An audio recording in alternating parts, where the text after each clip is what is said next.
வணக்கம் நண்பர்களே. இந்திய திரைப்படத்தின் திசையை மாற்றிய திரைப்பட இயக்குனர் சியாம் பெனகல் அவர்களை பற்றி தான் இந்த பதிவு.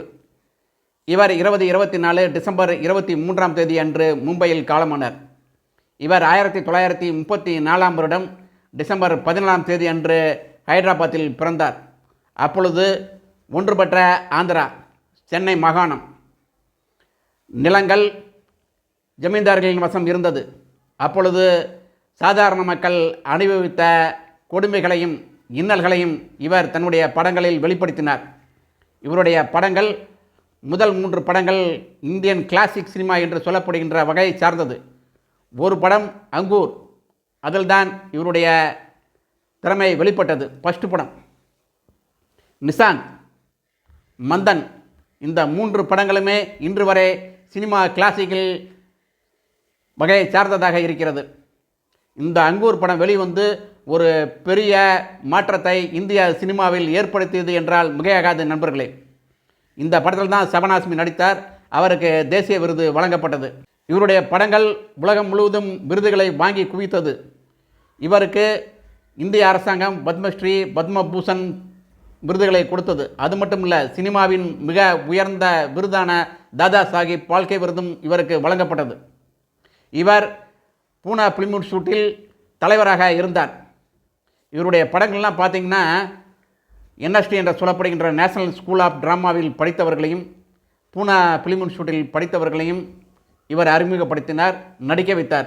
அன்று முதல் அவர்கள் மிகப்பெரிய நடிகர்களாக இன்று இந்திய சினிமாவில் வலம் வந்து கொண்டிருக்கிறார்கள். யார் என்று கேட்டால் சபனாஸ்மி, சுமிதா பட்டேல், ஓம் பூரி, அம்பரீஷ் புரி, குல்பூஷன் கர்பந்தா, இவருங்கெல்லாம் இவர் தான் இன்ட்ரோடியூஸ் பண்ணி விட்டார். இவருடைய படங்கள் தான் நடித்தார்கள் முதலாக. அப்படின்னா பார்த்துங்களேன், இவர் மிகப்பெரிய ஆற்றல் மிக்க ஒரு திரைப்பட இயக்குனர். இவருடைய மந்தன் படம் இன்று வரை உலகம் முழுவதும் ஒரு புரட்சியை ஏற்படுத்தி கொண்டு தான் இருக்கிறது. என்ன புரட்சி என்றால் பால் புரட்சி. சமீபத்தில் 2023 பாரிஸில் நடந்த கென்ஸ் திரைப்பட விழாவில் இவருடைய மந்தன் படம் திரையிடப்பட்டது. அந்த படம் முடிந்தவுடன் அதை பார்த்த பார்வையாளர்கள், சினிமா ஆர்வலர்கள் எல்லோரும் எழுந்து நின்று கைதட்டினார்கள். இது இவருக்கு கிடைத்த மிகப்பெரிய அங்கீகாரம். அது மட்டுமல்ல, இந்தியர்களாகிய நமக்கு கிடைத்த பாராட்டுகள். ஏனென்றால் இந்த படம் 1976 வெளிவந்த படம்.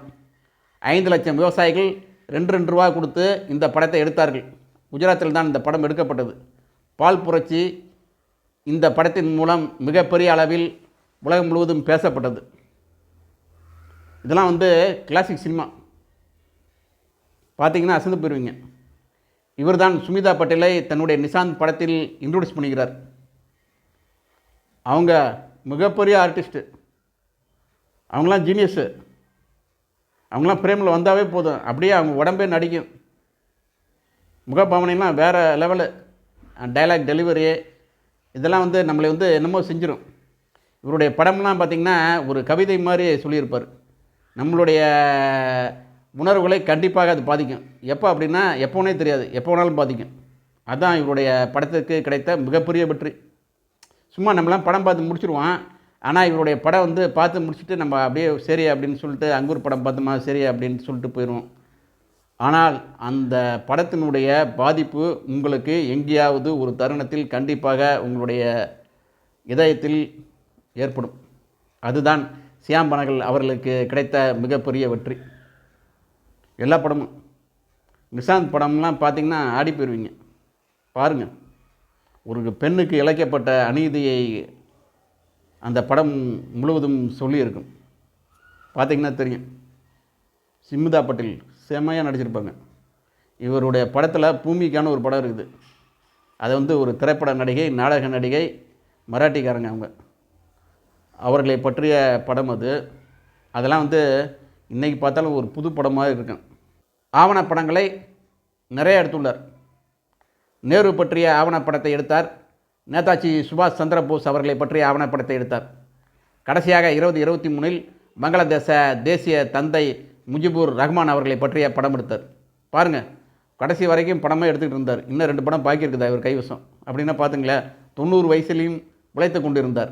இவருடைய படம் வந்து சாதாரண மக்களின் வாழ்க்கையும் சாதாரண மனிதர்களுடைய வாழ்க்கையையும் சாதாரண மக்களுடைய உணர்ச்சிகளையும் கவிதையாக சொல்லிய படம். நீங்கள் பார்த்தீங்கன்னா தெரியும், கவிதையாக படம் எடுக்க முடியுமா அப்படின்ட்டு இவருடைய படத்தை பார்த்தா தான் தெரியும். படங்கிறது 4 ஃபைட்டு 4 சாங்கு, அப்புறம் வந்து கடைசியில் கல்யாணம் பண்ணிட்டு போகிறதில்ல. இந்த படங்கள் உங்களுக்கு ஒரு பாதிப்பை ஏற்படுத்தும் உங்கள் மனதில். அதுதான் சினிமா படத்தோட டைரக்டரோட மிகப்பெரிய வெற்றி. அதை வந்து சியாம் பெனகல் அவர்கள் கடைசி வரை தக்க வைத்து கொண்டிருந்தார். மந்தின்னு ஒரு படம், விபச்சார விடுதிகளை பற்றி அந்த காலத்தில் அந்த படம் வந்து ஒரு பெரிய பிரளயத்தை உண்டு பண்ணியது என்றால் மிகையாகாது. அதுபோல் நிறைய படங்களை இவர் எடுத்திருக்கார். இந்த படம் எல்லாமே